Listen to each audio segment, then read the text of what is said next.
Writing books was a natural progression. I was a journalism major at University of Florida. My actual major was news editing, and my intent was to become a foreign correspondent. And before I actually made that step, I was kind of brought into the idea of going to law school by probably one of the premier trial lawyers of his time. His name was Perry Nichols, and so.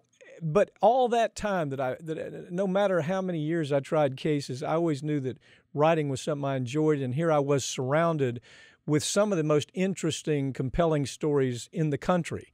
And so it's kind of impossible to walk away from those stories and say, gee, I'm just not going to write. So I started writing basically books that were motivational books for lawyers that had to do with how to balance their lives better. How do you live as in the life of a trial lawyer that's very, very involved, and at the same time have a life outside of that where you're a good spouse, you're a good parent, you're a good citizen of the community. How do you do that? And so the first book I wrote was In Search of Atticus Finch.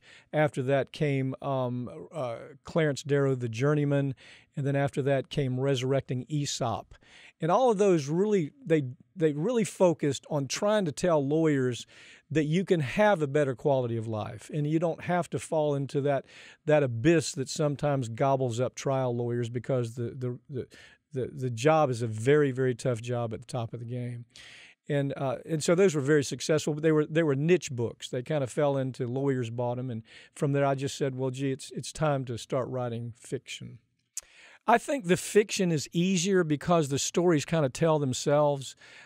Because of what I do. Now, it may if I didn't do what I did for a living, and I said, well, let me imagine what happens with a whistleblower. Let me imagine what happens when a pharmaceutical company kills people with a dangerous pharmaceutical. Let me imagine what happens when a mega corporation pollutes an entire waterway for 300,000 people. Let me imagine that. It's tough to imagine. But it's very easy to write when you're actually in the middle of that and you're experiencing what's happening firsthand. So that's a huge advantage that I have, doing this type of writing. So I would say really writing the fiction is a little easier than writing the kind of motivational book for the types of things I was doing before. If you're not careful, motivational books come out sounding a little Pollyannish, and you go, gee whiz, I don't know if this is going to change anybody's life.